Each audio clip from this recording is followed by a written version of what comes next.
Olá, vamos estudar um pouquinho mais os pilares, dando continuidade na aula que nós paramos anterior, item 12.1.4, página 70, envoltória de momentos fletores mínimos.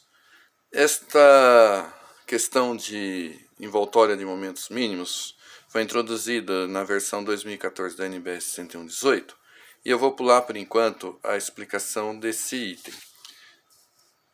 Vem até aqui a figura 75.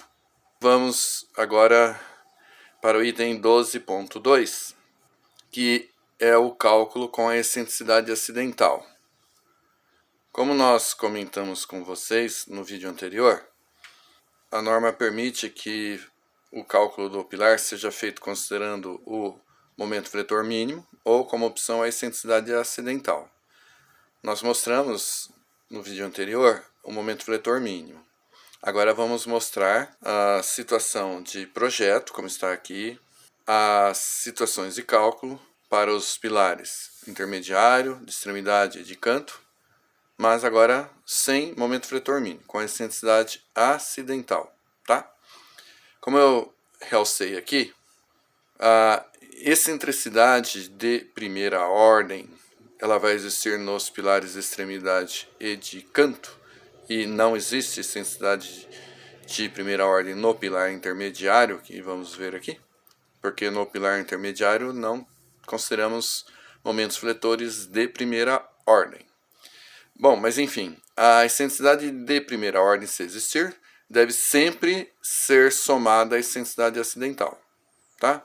Então, quando nós consideramos o cálculo via momento fletor mínimo, nós não somávamos o momento fletor de primeira ordem com o momento fletor mínimo. Agora, no caso de consideração da excentricidade acidental, as duas excentricidades, aquela relativa aos momentos de primeira ordem e a excentricidade acidental, devem ser sempre somados, tá? Pilar intermediário. Nós temos aqui, nesta figura 76, a situação de projeto e situações de cálculo do pilar intermediário com um lambda máximo até 90.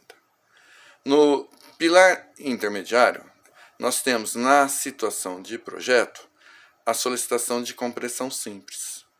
E quando nós acrescentamos as excentricidades, na verdade, nas duas situações de cálculo, direção x e direção y, aí nós passamos a ter duas flexões compostas normal, tá? Esta e esta. Na primeira situação de cálculo, nós vamos acrescentar as excentricidades na direção do x. A excentricidade acidental na direção x, nós vamos fazer a excentricidade acidental por falta de retilinidade, tá? Acrescentamos também na direção y as duas excentricidades acidentais nas direções x e y, e se existirem as excentricidades de segunda ordem, e2x e e2y. E aí então nós vamos ter a excentricidade total x e a y total. Para cada uma dessas duas situações de cálculo, nós determinamos duas armaduras, né? Uma armadura para cada situação. Escolhemos aquela que resulta maior. Por segurança, a excentricidade acidental é adotada a ocorrer simultaneamente nas duas direções do pilar, devendo ser somada a excentricidade de segunda ordem. Lógico que o pilar pode ser feito sem retilineidade em uma direção apenas, e não na outra. Mas, por uma questão de segurança, consideramos a excentricidade acidental nas duas direções principais do pilar. Pilar de extremidade. O pilar de extremidade, ele é aquele que tem uma viga não contínua sobre ele. Existem, então, momentos fletores de primeira ordem na direção daquela viga não contínua sobre ele. E aqui nós estamos considerando, então, que existe uma viga não contínua sobre o pilar de extremidade na direção x, tá? Por isso que eu coloquei aqui E1x. Mas poderia ser na direção y, se a viga não contínua sobre o pilar for na direção y. Então, tudo bem, existiria E1y. Vai existir ou uma ou outra, né? É só no pilar de canto que nós vamos ter as duas excentricidades de primeira ordem nas duas direções x e y. Na situação de projeto, nós temos flexão composta normal. E agora nós temos que separar a seção de extremidade da seção intermediária. Mas, em ambas as situações de projeto, a situação é de flexão composta. O que ocorre é que, na seção de extremidade, nós vamos considerar qual seção de extremidade? O topo ou a base do pilar? Onde ocorre o maior momento fletor de primeira ordem, o momento MA, tá bem? Que vai dar origem à excentricidade E1XA. E aí que acontece? Na seção de extremidade, base ou topo, não tem a excentricidade acidental por falta de retilaneidade, porque se nós lembrarmos do que foi mostrado lá na figura 60, vocês podem olhar lá, a falta de retilaneidade é assim, ó. Nós temos o lance do pilar aqui, entre dois pavimentos, é assim que a norma considera, tá? Então, a excentricidade acidental máxima, EA máximo, ocorre aqui na metade da altura do lance. 0 de excentricidade acidental no topo e na base. Então, nós estamos na extremidade topo-base, não tem excentricidade acidental. Também não tem excentricidade de segunda ordem, né? Porque se você considerar aqui a flambagem do pilar, como eu já expliquei, na base e no topo, ou seja, nas extremidades, não tem deslocamento horizontal, porque nós consideramos os nós fixos. Estamos calculando o pilar contraventado. Tá? Então, só existe C2 aqui, na metade da altura. Basta, na verdade, uma situação de cálculo que coincide com a situação de projeto. Já na seção intermediária, nós vamos reduzir a excentricidade de primeira ordem E1XA para E1XC, que é a seção intermediária C, de acordo com aquela regra que nós mostramos com os coeficientes 0,4 e 0,6, multiplicando MA e MB. Tá? Nós vamos ter, na seção intermediária, sim, vamos ter EA. E estamos considerando nas duas direções, EAX e EAY. Voltando aqui, olha, na situação de projeto tem E1XC, está aqui. Acrescentei aqui a acidental na direção X. E se existir E2X, acrescentamos. Tá? A excentricidade total vai ser a soma das três. E na direção Y, desprezamos E1XC e acrescentamos somente EAY, a acidental na direção Y, concomitante com EAX, e E2Y existir. Então, dessas três situações de cálculo, cada uma conduz a uma armadura longitudinal para o pilar, adotamos a maior das três. Uma questão é a seguinte: vejam que nessa situação de cálculo, onde acrescentamos as excentricidades na direção do eixo Y, nós desprezamos aqui E1XC, que na direção X foi considerado. Por quê? Nós simplificamos, fizemos 0 aqui na direção Y.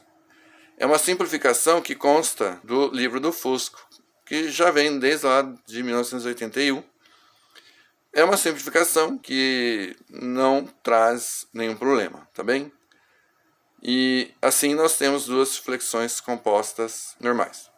Se nós considerarmos aqui essa excentricidade e não desprezarmos E1XC aqui na segunda situação de cálculo, nós teríamos aqui uma flexão composta oblíqua, né? Porque teríamos aqui E1XC e ficaria a força aqui. Uma flexão composta oblíqua. Tem alguns autores que consideram, não desprezam aqui nessa direção Y. Também, tudo bem, sem problema. Eu preferi fazer a simplificação que vem desde aquela época lá. O pilar de canto. Nós temos o pilar de canto, aquele que duas vigas não são contínuas sobre o pilar, que dá origem a uma flexão composta oblíqua na situação de projeto. Tá bem? Vamos pegar o desenho com as excentricidades do pilar de canto. Aqui está para a seção de extremidade e aqui para a seção intermediária C. E observe que agora, nas seções de extremidades, nós temos que analisar o topo e a base. Porque nós temos momentos fletores na base e no topo do pilar. um momento na direção x, na base, e um outro momento na direção y, também na base. Do mesmo modo, nós vamos ter um momento na direção x no topo, ou seja, base e topo. Então, a rigor, a gente não sabe qual dessas duas situações, se a base ou o topo, qual é mais crítica para o pilar, em função da combinação dessas excentricidades relativamente à seção transversal do pilar, a posição do pilar. Então, nós precisamos verificar. No exemplo numérico, isso fica mais claro.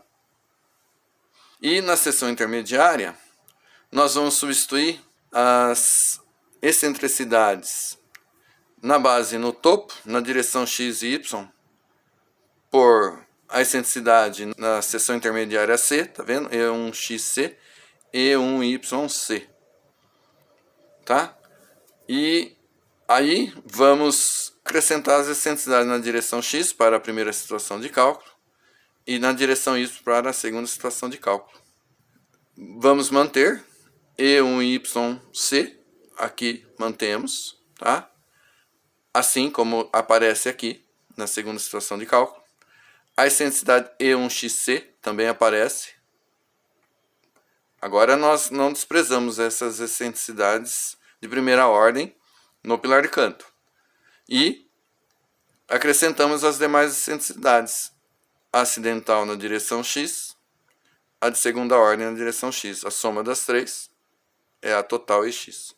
Na direção y, além da inicial, de primeira ordem, E1yc, a acidental, mais a de segunda ordem, se existir.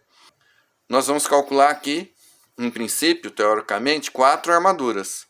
Uma para cada uma dessas duas situações do projeto, base e topo, e a seção intermediária, esta e esta situação. 4 armaduras, vamos escolher a maior, tá? Pois no exemplo numérico nós vamos fazer isso que eu estava mostrando. Agora outro item, 13, disposições constitutivas. Já estamos praticamente aí terminando a parte teórica. Logo na sequência já vamos iniciar o primeiro exemplo numérico e na sequência nos demais vídeos somente exemplos numéricos aplicando o que já estudamos até aqui. Agora vamos apresentar algumas disposições constitutivas da NBS 6118 relativamente à disposição principalmente das armaduras. Vamos aqui, NBS 6118 impõe que...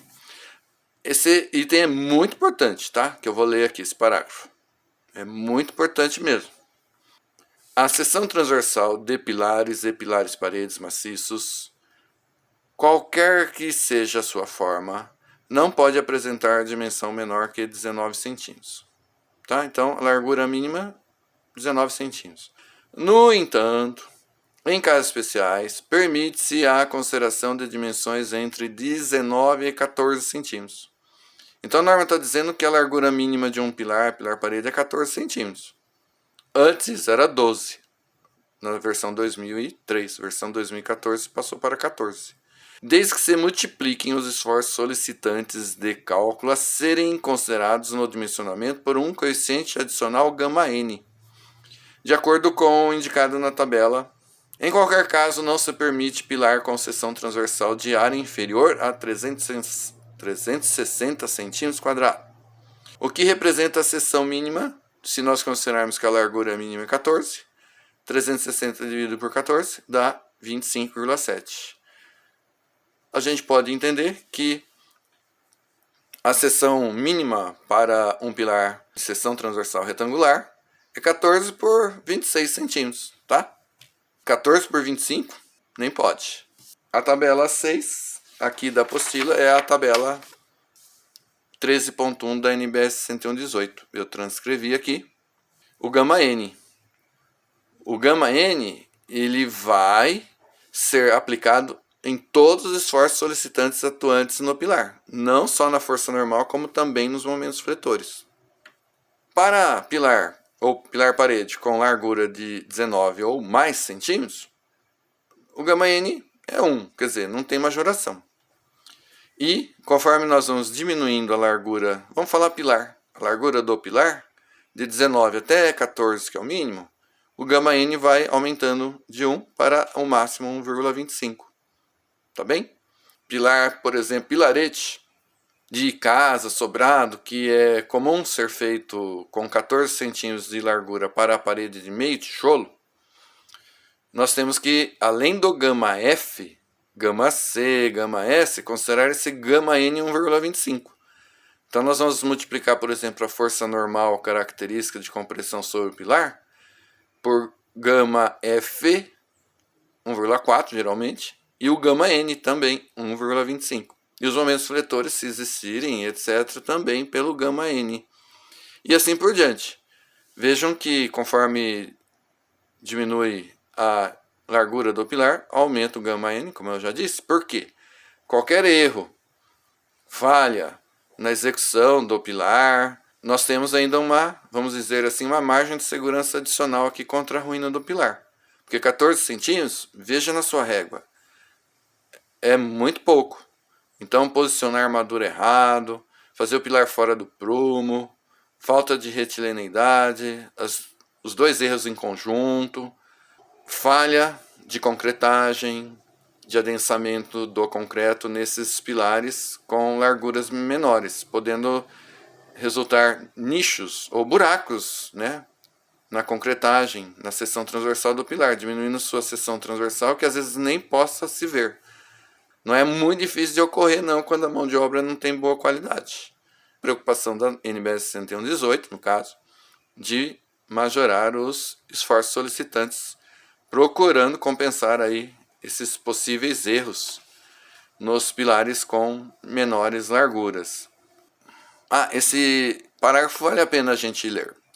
O arranjo das armaduras deve atender não só a sua função estrutural, como também as condições adequadas de execução, particularmente com relação ao lançamento e ao adensamento do concreto. Os espaços devem ser projetados para a introdução do vibrador e de modo a impedir a segregação dos agregados e a ocorrência de vazios no interior do elemento estrutural. Essas recomendações, agora eu que falo, da norma são gerais, válidas para todos os elementos estruturais. No caso de pilares, deve-se ter uma atenção especial à região de ligação com as vigas, onde pode existir grande quantidade de barras verticais nos pilares e horizontais nas vigas, além dos estribos. Lembram que nós mostramos para vocês, por exemplo, a ancoragem das barras longitudinais positivas nos vãos extremos das vigas e a ancoragem, então, dessas barras positivas dentro dos pilares. A armadura negativa nos pilares internos das vigas contínuas também passam dentro dos pilares. Temos também as barras verticais dos pilares e ainda os estribos. Então, geralmente ali naquele nó de união entre a viga e os pilares, nós temos muita armadura. Então tem que tomar um cuidado especial com o detalhamento, a quantidade de armadura naqueles nós e a concretagem e adensamento do concreto, tá? Na obra deem muita atenção nesses nós, ou seja, nessas ligações viga-pilar. Armadura longitudinal do pilar.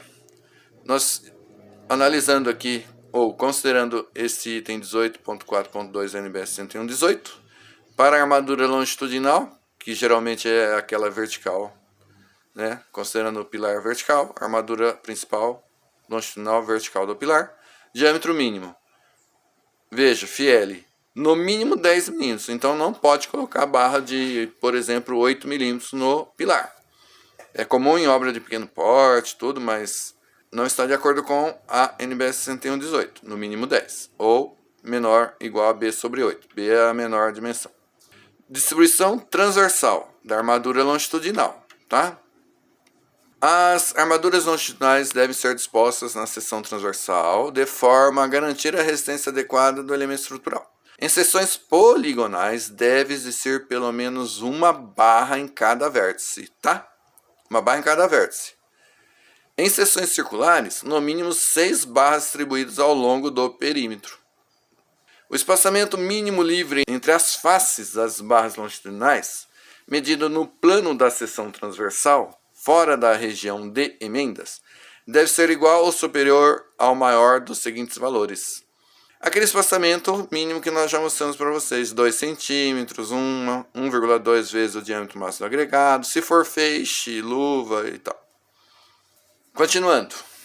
Esses valores se aplicam também às regiões de emendas por traspasse das barras.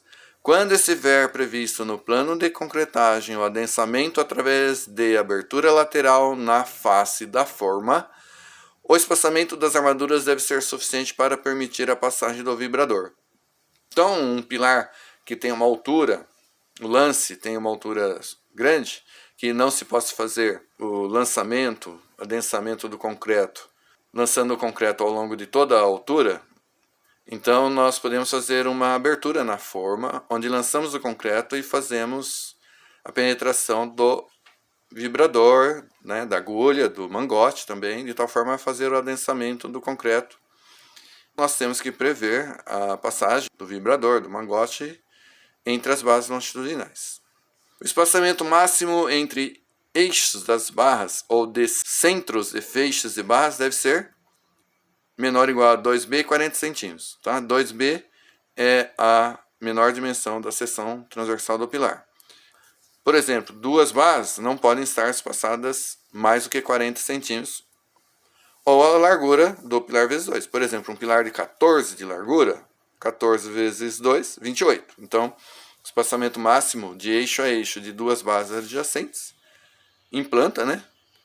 28 centímetros seria, tá bem? Item 13.2.3, armadura mínima e máxima. Isso é importante. A mínima, assim como nós vimos na armadura mínima para a viga, para a laje, por exemplo, para a torção, para a força cortante, nós temos também a armadura mínima para o pilar, que é esta equação, tá? Esta equação, 0,15 vezes ND sobre FYD, e deve ser maior ou igual a 0,004 AC, tá? É 0,4% da seção transversal do pilar, que é o AC. Nós vamos calcular a armadura mínima com essa equação e vamos comparar com esse valor e adotar o maior, tá? E nos pilares, a armadura máxima é muito importante, porque não é raro nós projetarmos um pilar e a armadura longitudinal resultar maior do que a máxima permitida. A máxima permitida é 0,08 da seção transversal, ou seja, 8% da seção transversal pode ser armadura longitudinal, não mais que isso. Inclusive na região de emenda. A máxima armadura permitida em pilares deve considerar inclusive a sobreposição de armadura existente em regiões de emenda, devendo ser também respeitado. Tá. Bom, por que a norma impõe aqui uma armadura máxima para os pilares? Para evitar que nós projetemos um pilar com uma quantidade muito grande de armadura longitudinal e que depois vai restringir ou vai criar dificuldade na penetração do concreto dentro da forma e que esse concreto envolva corretamente as barras longitudinais e os estribos, que o excesso de armadura não prejudique também o adensamento do concreto. Então, evitando falhas de concretagem, nichos de concretagem, tá bem? Nos pilares, como vejam aqui, esse desenho. Um pavimento, né? Outro pavimento, segundo, terceiro, então. O que acontece? Aqui, o pilar, se você pegar aí, mesmo um sobrado ou edifício de pavimentos, nós não vamos fazer a armadura longitudinal do pilar contínua, sem emenda, porque se você contar aqui 3 metros de eixo a eixo entre um pavimento e outro, nós teríamos 3, 6, 9, 12, 15. Ninguém vai fazer uma armadura com 15 metros de altura. Como é que vai fixar essa armadura para ela não tombar? Então são feitas emendas, e as emendas são feitas aqui, ó. Como nós temos que ter a taxa de armadura máxima de 8% de AC, inclusive na região de emenda, portanto, a armadura de um lance, se você tiver 4% de AC, do lance de cima, não pode ter mais de 4%, porque na emenda, 4 mais 4, 8. Então não pode ter 5 e 4. Teria 9 na emenda. Pode ter 5 e 3. A soma na emenda vai dar 8. Bom, enfim, o que acontece? Se na emenda superar 8, nós temos a solução de aumentar a seção transversal do pilar e, consequentemente, há uma diminuição da armadura longitudinal. Geralmente, no pilar, O importante, quando nós desejamos diminuir a armadura longitudinal, é aumentar a largura do pilar. Aumentar o comprimento de pouco adianta. Então nós podemos aumentar a largura do pilar, se for possível, dentro do projeto estrutural, arquitetônico, etc. E assim conseguimos diminuir a quantidade de armadura de tal forma que na emenda não supere 8%. Caso nada possamos fazer, uma solução é defasar a emenda, não emendar 100% das barras aqui nessa posição. Fazer uma parte da emenda nessa posição e outra parte, por exemplo, aqui. Ó, você vem com a barra até aqui e a outra vertical emenda aqui. Então vai defasando as regiões ou seções de emendas. E assim, então nós podemos diminuir a emenda aqui, porque passamos uma parte para cá, de tal forma que em ambas as regiões de emendas, nós não superemos os 8% de AC, tá bom?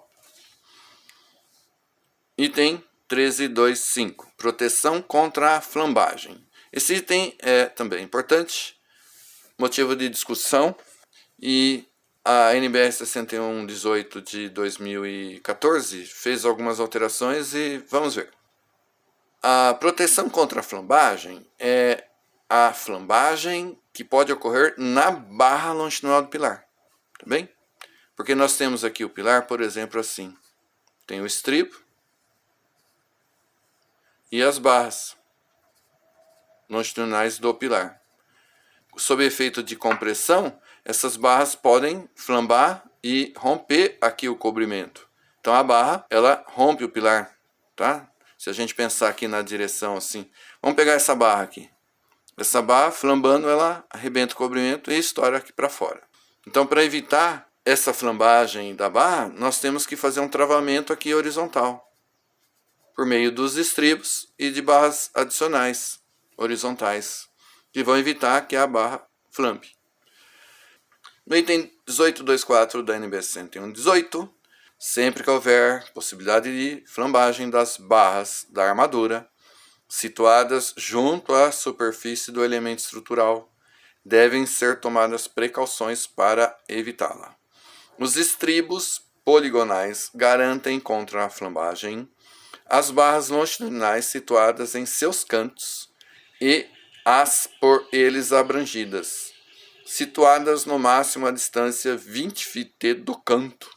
Se nesse trecho de comprimento 20 ft, deixa eu pegar outra folha, não houver mais de 2 barras, não contando a de canto. Quando houver mais de 2 barras nesse trecho, ou barra fora dele, deve haver estribos suplementares. Complicado, né, o texto. Mas é que realmente não é simples escrever aqui diversas informações, mas vamos explicar. A norma está dizendo assim, o que eu li. Olhando essa figura, que eu peguei direto da NBR 6118. Essa aqui nós fizemos. Aqui você tem um pilar com as armaduras, o estribo, FT, a barras longitudinais, FL, em planta, olhando aqui um pilar e um canto, o canto do estribo. O que acontece? A tendência dessas barras longitudinais é delas flambarem para a direção aqui do cobrimento, né? Em direção ou em sentido ao cobrimento, não para o concreto interno do pilar, tá certo? Este ramo aqui do estribo, lá no canto, protege contra a flambagem a barra que está no canto, aqui no seu vértice, e no máximo mais 2 barras, essa e esta, desde que situadas dentro da distância 20 ft, 20 vezes o diâmetro do estribo, contando a partir desta face externa do estribo. Essas 2 barras, como elas estão dentro da distância 20 ft, elas estão protegidas contra a flambagem, para cá, pelo canto aqui do estribo. Do mesmo modo, esta e esta barra, no máximo 2, dentro da distância 20 φt na direção vertical. Tá bem? Agora, esta barra, ela está fora da distância 20 φt. Portanto, ela precisa de uma proteção adicional, que é feito por essas barras com o mesmo diâmetro do estribo, que laça a barra. Laça aqui e vai laçar a outra lá na outra face oposta do pilar. Vamos olhar o desenho aqui de baixo. A mesma coisa, só que agora eu fiz o pilar inteiro. Veja, nós estamos mostrando que a distância 20 φt engloba essas duas barras. Então, essas duas barras, como estão dentro da distância 20 φt, estão protegidas por esse ramo do estribo, assim como essas duas também. Então, não precisa de um ramo suplementar para evitar a flambagem. Essas barras, como elas estão fora da distância 20 φt, cada uma delas, então, precisa de um grampo adicional, geralmente feito desse modo. Esses grampos são colocados no mesmo espaçamento que os estribos aqui na direção vertical do pilar. Se ocorrer de nós termos, por exemplo, mais barras, assim, digamos que as barras, né, estejam mais próximas aqui, mais barras, o que vai acontecer? Você vai ter aqui dentro da distância 20 φt, ó, 1, 2, 3, 4, 5. Como a gente leu, este ramo aqui do estribo protege contra a flambagem a barra do canto, do vértice, mais duas. Outras, não. Então, essas três ficam protegidas por esse ramo. Portanto, nós precisamos colocar aqui na verdade não é estribo, é um grampo. É um grampo adicional. E se nós tivéssemos mais barras aqui, do mesmo modo, na quarta, vamos ter que colocar aqui o grampo adicional, tá? Fica assim. Nas versões anteriores da norma, se considerava também que este grampo, um grampo, protegia contra a flambagem as barras 20 φt à esquerda, na distância 20 φt à direita. Duas barras para a esquerda, duas barras para a direita. Mas isso a norma não prescreve mais. Existem alguns engenheiros defendendo de que o grampo, ele lace aqui o estribo assim. Veja que aqui no desenho da norma, o grampo, essa seção do grampo está coincidente com o estribo do pilar. Então alguns defendem de o grampo vir aqui assim, laçar o estribo, e assim desse modo, né, ele passa aqui por baixo, laça o estribo, então o grampo passaria a proteger contra a flambagem outras barras adjacentes. Só que aí tem o seguinte, o cobrimento ficaria a partir daqui, né? Porque o cobrimento, como a norma prescreve, é a distância da face ou da superfície da peça até um ponto da armadura mais próximo dessa superfície. O cobrimento não seria aqui mais. Ou seja, o estribo teria que estar o diâmetro aqui do próprio estribo, que é do grampo, para dentro. Tá? Armadura transversal são os estribos. Nós colocamos os estribos para evitar a flambagem das barras, como vimos, para proporcionar resistência também à força cortante, caso ocorra no pilar.